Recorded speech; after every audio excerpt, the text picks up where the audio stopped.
À Lugano, il y a une adoption Bitcoin qu'on peut dire relativement nulle de la part de la population.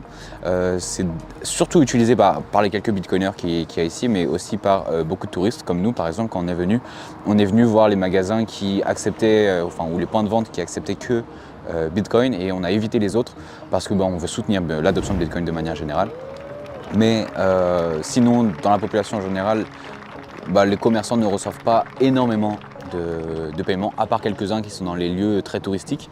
Mais sinon, l'adoption de manière générale n'est pas énorme. Les gens connaissent Bitcoin, mais sans plus. Donc mon avis sur ça, c'est que l'adoption est cool ici, parce que au moins ça permet de faire de la grosse publicité autour de Bitcoin. Donc on l'a vu, Plan B sponsorise désormais le club Lugano, le FC Lugano. Et donc c'est au final tout ce qu'ils font dans la ville sert de sorte de panneau publicitaire pour les locaux, mais aussi pour les gens autour et même pour le monde entier en fait, parce que on reste en Suisse, donc c'est un peu la finance, la place de la finance européenne avec les plus grosses banques d'Europe, et donc c'est aussi le coffre-fort historique de l'Europe. Donc ça passe comme un gros message d'avoir une ville comme ça, Suisse, qui adopte Bitcoin, mais c'est vrai que ça reste quand même relativement faible.